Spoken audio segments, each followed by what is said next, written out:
everyone. Welcome to the video, and just here with a couple of our PGA professionals that are also college coaches in the Northern Ohio area. We're just going to go down the line and introduce themselves, and we have some questions for all of them to kind of answer some questions for those junior golfers that are wondering what college golf is like and how to get prepared for it. So we'll just have one of you guys start off, and we'll go from there. Sure, I can start. This is Rich Danch, College of Worcester, and I've been the men's golf coach here for 24 years, going to start my 25th season in the fall. I'm Nate Miklos. I'm the women's golf coach at Youngstown State and just finished up my 7th year at Youngstown. I'm Stephen Weir. I'm the head men's golf coach and director of golf at Cleveland State. Was the head women's coach for 12 years before transitioning to director of golf, and then just finished my 13th season as a head men's coach. This is John Powers from Bowling Green State University, just finishing up my 3rd year back at BG. Before that, I was with Coach Weir over at Cleveland State. This is Adam Craig. I'm with Bluffton University. This is my 4th year at Bluffton, 7th coaching overall. Ian Miller from Ohio Wesleyan University. This is my 11th year coaching and been a PGA professional for 16. Cool. Well, guys, thanks for jumping on the call. I'm sure the juniors are going to appreciate it. Kind of learning some more information about what it's like to get ready for college golf and stuff like that. Just jumping into the questions, just kind of working our way up from starting off as a junior golfer and kind of getting prepared for that time to start getting recruited by a college coach or a college team. Do you guys have any tips for a junior golfer that's starting to try to get noticed as a potential college athlete, stuff that they need to work on, anything like that? Just feel free to jump in and give any tips that you guys have.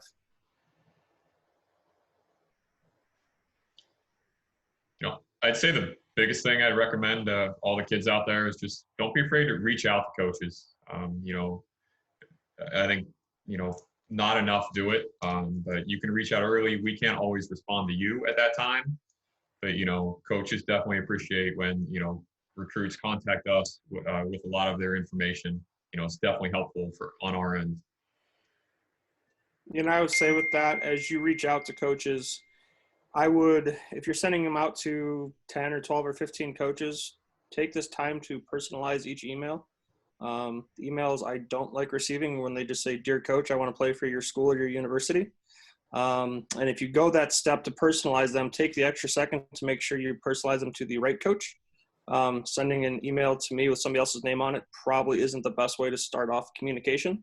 But what it shows is, at least for me, is that you're taking a little bit extra time to, even if the body of the email is the same, just change the name on top, personalize it to each school, maybe include a fact or two about the school, where they're located, something like that, just to show us that you're putting a little bit extra time into, kind of your career or, your future. Piggyback off that, I would say also make yourself known to your local PGA professional. I think we depend on the word of mouth that we hear from our colleagues throughout the section as well. So, the more that those pros are aware of who you are locally, that word of mouth can spread. I would say on my end too, when you're drafting a note to the coaches, to just be concise, highlight a few key results, and you'll have a lot in the resume that we can comb through, but as we're reading that initial email, it's nice to have something that'll quick grab the attention, and that I don't have to read down 2 or 3 paragraphs of the less important things. So kind of like writing a cover letter, put a quick attention getter in the first paragraph, and we'll keep reading. Just another pet peeve there, kind of like what Steve was talking about in terms of the information that you provide. I see quite often results shared in a way where a potential student athlete lists the place that they finished only without the score. We can ferret out the score, but it doesn't say a whole lot when you just mention the place.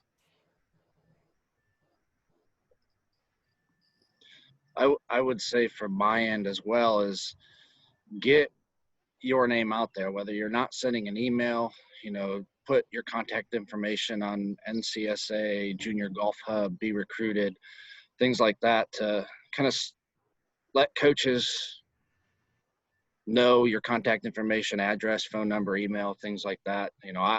I probably use it a lot more than maybe some do. That's how I get a lot of my contact information. I will say one of the mistakes, and I don't think the intention is in the right place, but one of the mistakes, at least from my end, it seems that I get some notes where a junior player is eager to show how much they've improved. So they start with, let's say 3 years ago, what their results were.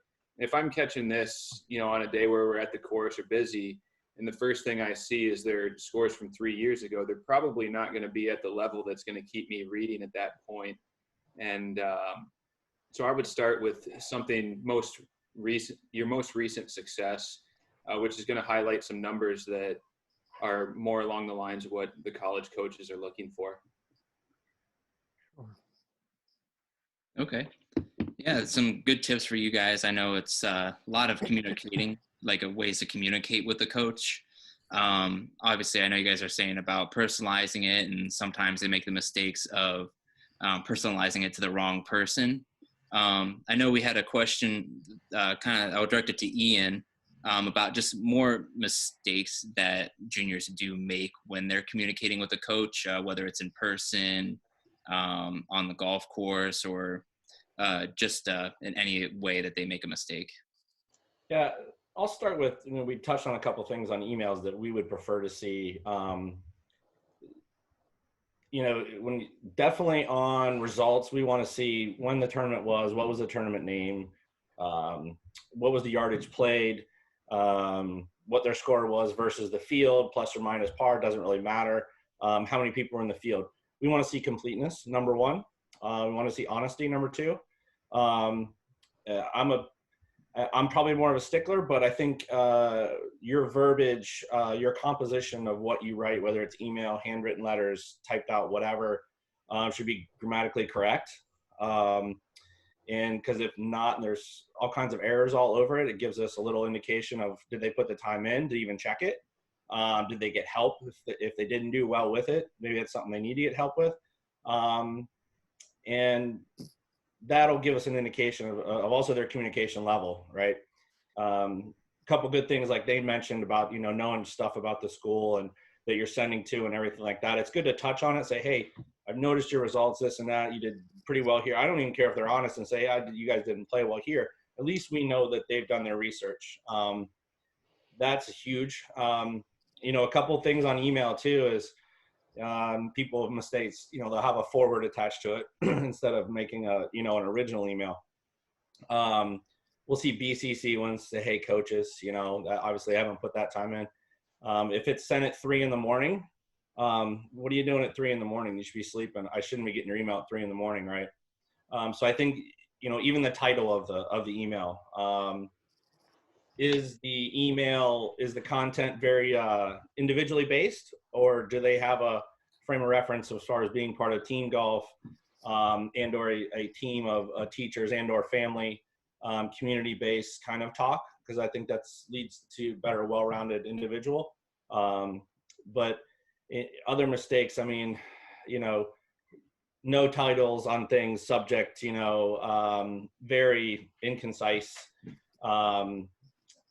And then if if we take the time, not to sound snobby, but if we take the time to respond to you, send our stuff, show you that we're interested in you, and then we don't hear back from you, and then we try again, we don't hear back from you, and then all of a sudden, 6 months later, you're like, hey coach, well, you know what? Sorry, I've moved on, and they have to understand that that's a reflection of them, however they communicate. poorly, well, too much, not enough. All that's a reflection on who they are and what they do and their habits as a person, which then translates into golf habits, academic habits, personally, and that sort of thing. So it's not just a letter and an email. It's the first reaction that we have to them. So it better be pretty good, from our minds.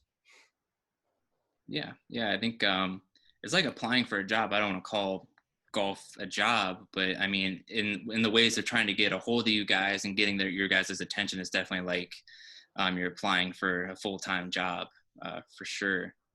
Does anybody else want to add anything else about some mistakes, or from what it sounds like, first impressions are definitely an important thing, and it's not just about your score, it's about who you are and your commitment, for sure.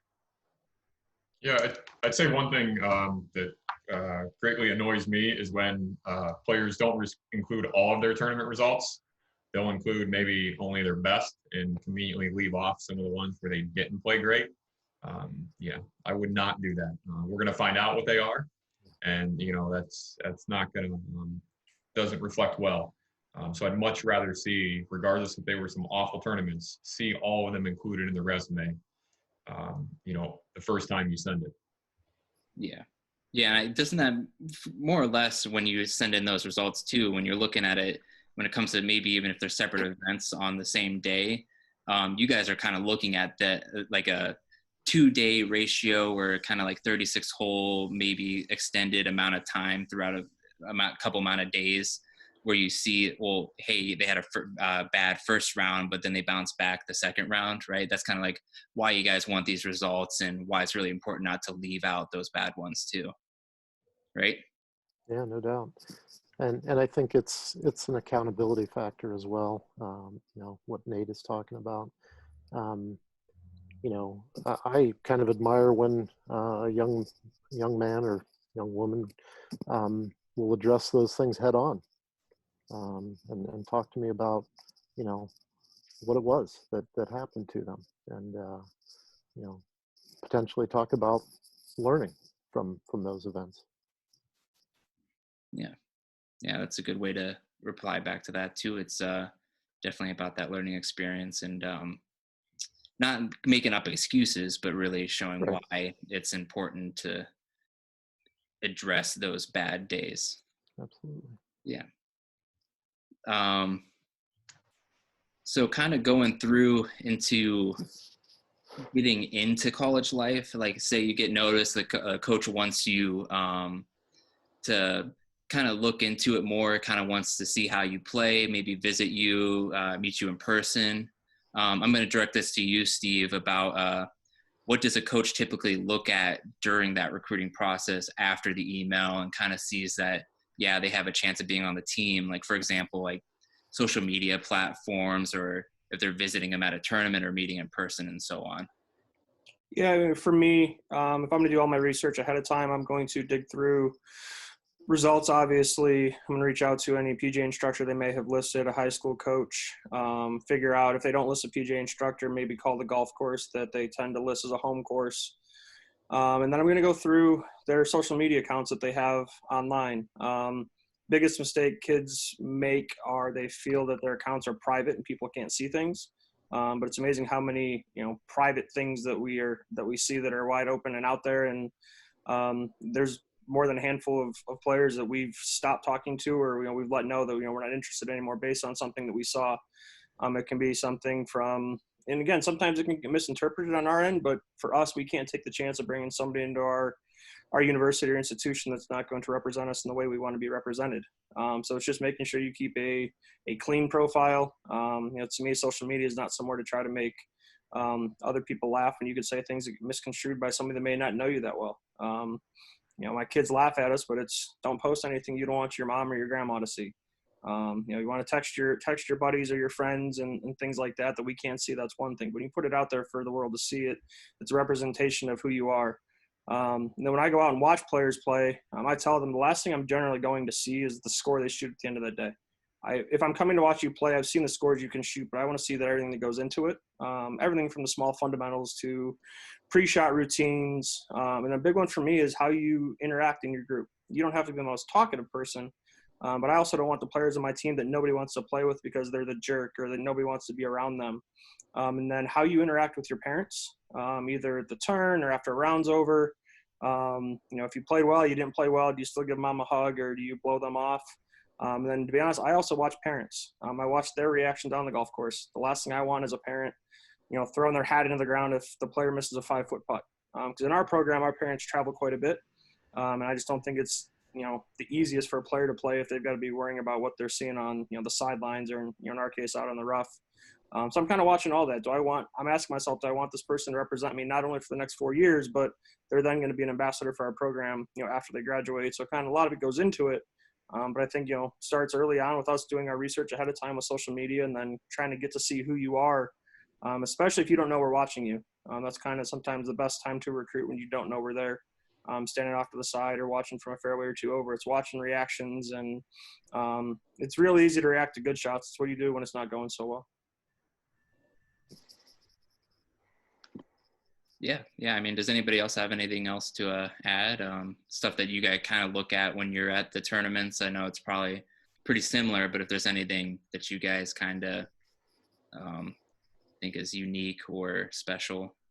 I'm not sure how to amplify what Steve said any greater, but that point about, bad shots, it extends all the way to bad rounds. I think it's very telling to watch a young man react to a round that's just kind of spiraled away from him.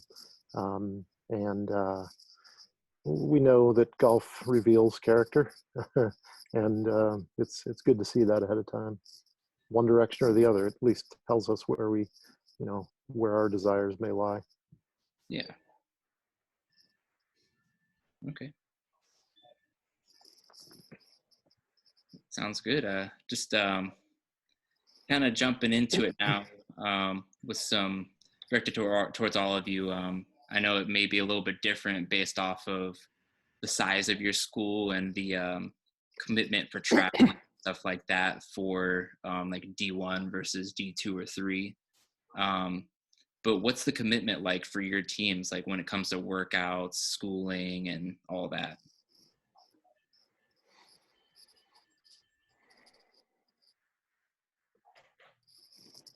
I can start here, I guess. For us, it varies from season to season. Fall, winter, and spring all have a unique look from each other. In the fall season, we're outside playing golf as much as possible. So we won't be in the gym too much, if at all, in a given week. In a non-tournament week, maybe a couple times, and during a tournament week, we may not get in there at all. In the winter time, after our fall season ends, we're typically in the gym 4 days a week and maybe getting a little bit of practice in, but it's a great opportunity for our players to put the clubs away for a little bit and get refreshed because they're usually playing at least 5 days a week from end of January all the way until the end of October. So that's a great opportunity to work on their fitness and strength capacity and, have a little bit of fun with that. Our team is pretty competitive in the gym, on the basketball court, or whatever sport they might get together and play for fun. We usually do that on Fridays, as long as there's no injuries. And then in the springtime, it's a little bit of a combination of the two because we don't have much time outdoors to play around here until late March, probably at best case scenario. So we know we're going to get plenty of swings indoors, but we also have to match that up with getting the appropriate amount of steps or strength and conditioning in, so that when we do get out to a tournament, we can walk 5 to 10 miles a day and not feel run down at the end of it. So, we're between 2 and 4 days in the gym again in the spring season, depending on whether we have a tournament or not. And when we do start to ramp up our travel in March and April, then we kind of back off again, and it's just all golf.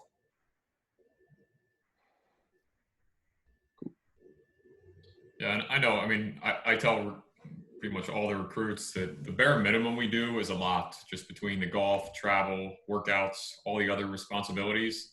But frankly, if you want to be any good, we're not looking for players that just want to do the bare minimum. We want all coaches, frankly, are looking for players that are going to, get to practice early, stay late, work harder to truly get better and become, the best they can be.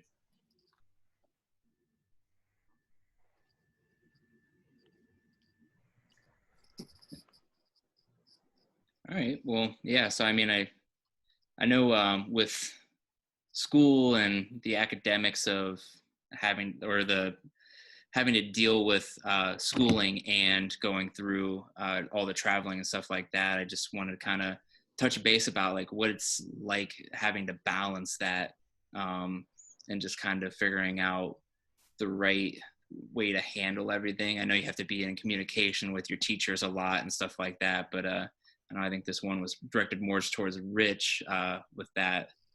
Well, I can certainly start. I welcome input from the other coaches. I certainly don't hold all the answers for this, but I think it starts with accountability. That word comes up again, and I think it leads to discussions about balance for sure. And first and foremost, we're trying to eventually produce alumni. And so we want all these young folks on the correct path to graduation on time. And so as coaches, we spend an awful lot of time developing the athletic side of things. But it is incumbent upon us to realize that, first and foremost, they're trying to gain a degree from our institution. And we've got to make allowances for that, and especially at Division III, where they're not on athletic scholarship of any sort. And in fact, academic scholarship is more likely. The individual meeting is a very important thing for us to kind of get into the minds of the student in terms of, are they doing all the things they need to do? Are they forging relationships with their professors who are much more likely to make allowances for them when they've got a personal relationship? So that's a big part of it. But also, again, that whole issue of balance. If you spent 30 straight days working on your short game, your long game would suffer, and vice versa. Well, same thing is true with our academic side. If we say, yeah, it's going to be golf only for the next 15 days and I'll catch up. Well, I'll catch up are probably some of the most deadly words we hear for student athletes, because invariably they will not catch up. And so, we've got to mix those academics and athletics every day. And with full recognition that, in a given day, it might not be fully balanced. But from day to day, there's got to be the fluidity to say, all right, John may need to get off the golf course by 6 o'clock and get working on a paper that's due. And, everybody may be there a bit later, everyone else. So, I don't think there's any science to it necessarily, but I think it's just, up to coaches to really hold players accountable to that side of things, and also be their biggest cheerleader in helping them understand the importance of it, and I welcome other feedback from the coaches here. I think sorry, I think one of the biggest things to take from that, and we talk about it all the time, is your time management and if you're responsible for it. And if you're not, then we'll help you fix it. But as Rich said, one side's going to suffer. They're both going to suffer generally if you're behind or you're playing too much golf when you should be studying or preparing and getting ahead. So, to help that, I think we do academic meetings every other week with each player. And generally that other week, I'll at least talk to them for 5 minutes of practice before practice. Say, hey, you doing this? Good, here, at least check tape. So we have some consistency throughout.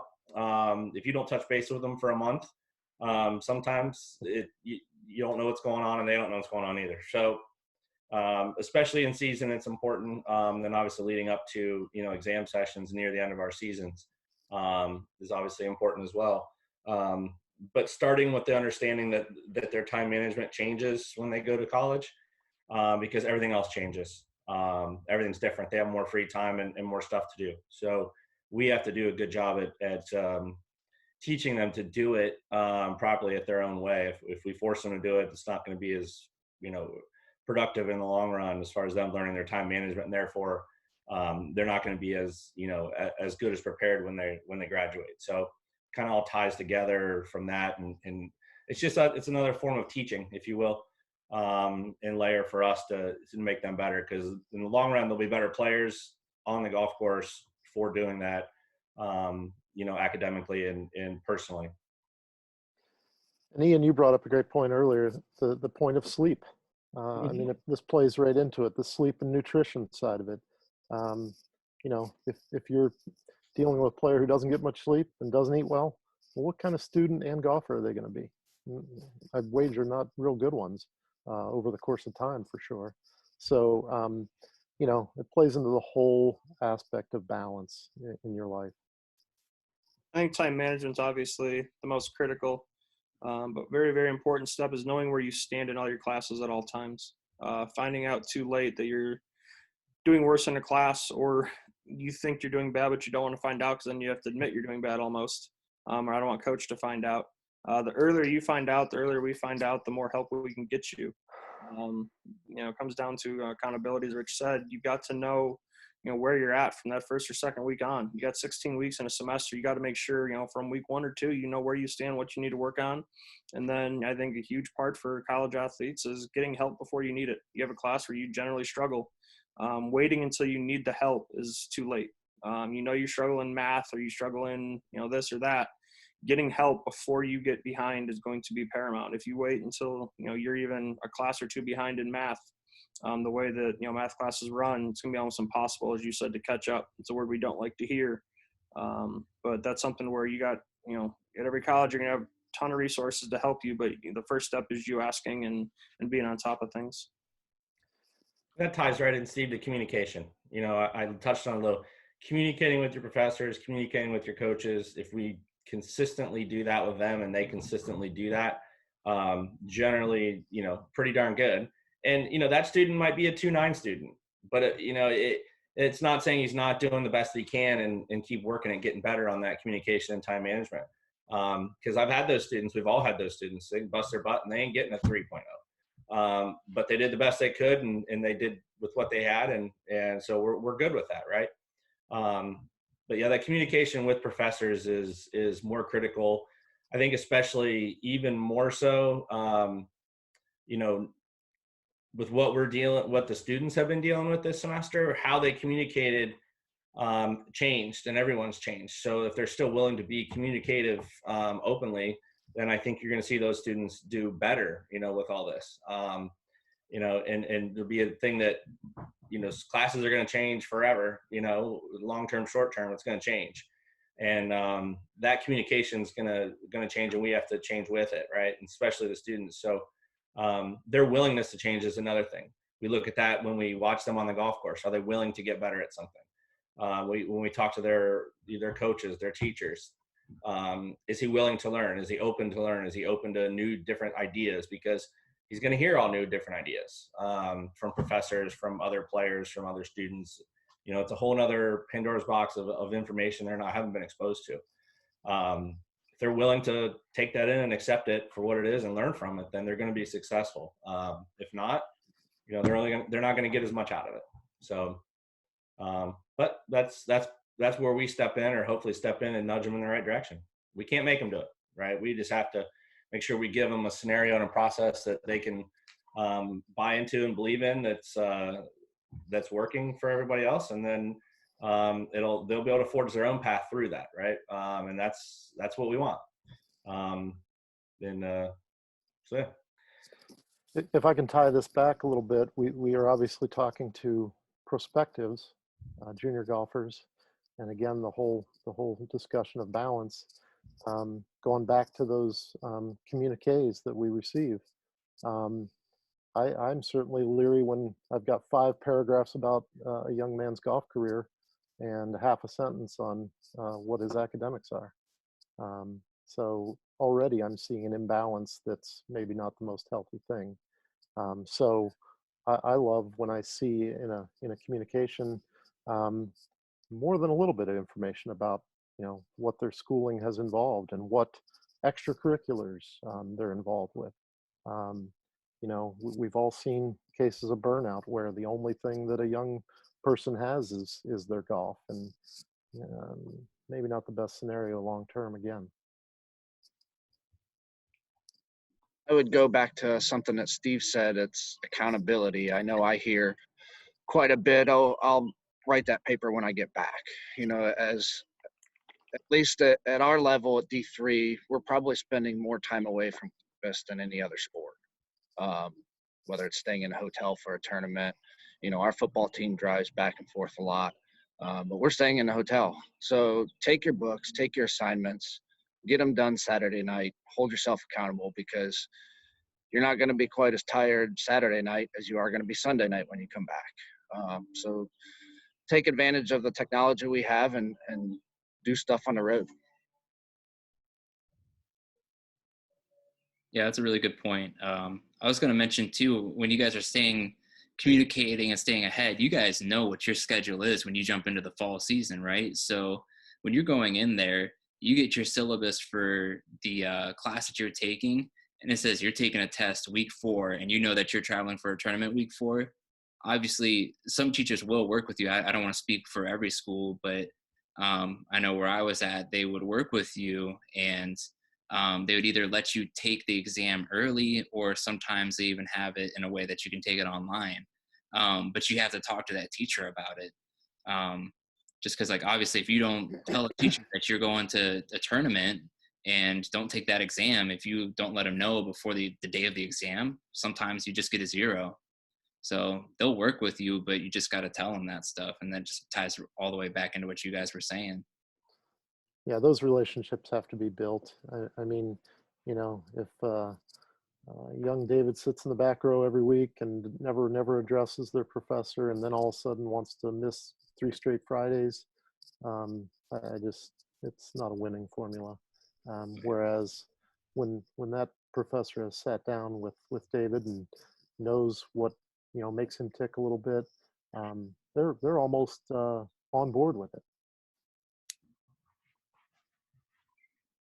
Yeah. I guess the other thing I wanted to kind of touch base on about that, I know academics, some juniors don't like to hear that, but obviously they need to know it, because that's a huge part of their college careers. Is obviously if they don't do well, then they're not going to have a team to be on. So that's definitely a huge part of it. But tying into the resume coming in, like your community resume, your academic and golf resume coming from high school into college, and what you guys look at, do you guys kind of look into what you guys do community involvement wise? I don't know what your schools exactly do with your teams, but I know sometimes they'll do Habitat for Humanity or have like a giving back day for those teams. And I didn't know if that's something you guys really look into and pay attention to as well. I can jump in here. I think it's nice to see because we know that it's something they're going to be open to and have some interest in. And every one of our teams is involved in our community in some way. And it's part of what we sign up for. We're very lucky to have all the things that we have, and it's kind of on us to give back at some point. So just knowing that potential student athlete is going to be open and embrace it to give back is something that's nice to see. Let's face it, golf is kind of a selfish game. We are playing for us a lot. We build into the team concept, of course, but when I encounter a young man who is interested in being more community minded, that's a real plus. And I think it certainly is great for the perception of your team within the community, for sure. Yeah, I agree with Rich, and that, it's definitely not one of the very first things I look at, but it's definitely something I love to see. And I think it just helps make the kids so much better, well-rounded when they're coming into college, and just some of the different challenges they're going to have playing college athletics. Yeah. Kind of ties back into the amount of commitment that these kids want to put into it as well. It may, like, if you guys are trying to pick between someone, it could kind of put that kid over the top, trying to get into that school maybe, and give them that opportunity just because they have more proof to that coach that they're well-rounded. Yeah. So, all right. Well, I just kind of had one more kind of just to end the discussion, just some takeaways for these kids. If you guys want to just go down the line and just kind of give a couple bullet point tips and suggestions that these junior golfers that are watching can kind of take away from this, and just remember when they're getting ready for that recruiting process. I'll go ahead and start. I think a big thing is play as many events as you can. I don't think they need to all be 3 and 4 day national events where you're traveling the country and staying in hotels every other week. I think Northern Ohio PGA does a great job putting on, their 1 day events, and the more scores we see, the better. I would mix in, some multi-day events. There's enough locally where you shouldn't have to, the cost can be as minimal as you can. We mentioned earlier, seeing how somebody bounces back from day 1 to day 2. You said some coaches like to see how somebody bounces back from a poor first round. I like to see what somebody does when they shoot a good first round. How do they handle the lead and the pressure of day 2? Frankly, going out 1 day and shooting a good score is one thing, but being able to do it 2 or 3 days and 2 or 3 rounds in a row, at the Division I level, you're going to play 54 and 72 hole events. We need to see how you're going to handle not only how when you're not playing well, but handle success and kind of that pressure of playing well. So I like to see that. But I think play as much as you can. And as Coach Miklos said earlier, send us all of your results, not just the good ones. If we see you're playing in a bunch of events and 1 year, then the next year you only send us 2 or 3 results, we're going to go look and why you didn't send us those. And I think most of us are players on here. We understand you go through ebbs and flows of the summer, so we understand you're not going to play well. But if you try to hide that, to me, it goes a long way of trying to figure out kind of who you are. And the beautiful part about your game is once you start, you're posting numbers after your name at the end of the day, and we need to see what those numbers are. I'll follow Coach on that and say, I appreciate the point about not needing national events necessarily. I'd go as far as to even say anything where you get nervous is a positive. That could be a multitude of small events. But I would also say this is not a thing that's necessarily in the wheelhouse of every 16 and 17-year-old, but learn to sell yourself. No one's going to do that for you. And in fact, I'm more alarmed if it's dad that's doing that for you. I want to hear from you what you believe about yourself. Your numbers tell a great big story, but it isn't the whole story. And we want to hear from you guys. So, get on email and send us, the beginning of your sales pitch. We'll get back to you. And I'd say just, reach out early. Don't be afraid to reach out early. Communicate consistently. And just lastly, don't be afraid to ask for help. The recruiting process can be, frankly, overwhelming. There are so many, schools out there, programs. Don't be afraid to ask, find someone that's gone through the process recently. Reach out to whether it's, high school coach, college coach that PGA professional, because they can give you a lot of guidance in helping with this whole process. Yeah, I agree with you, Nate.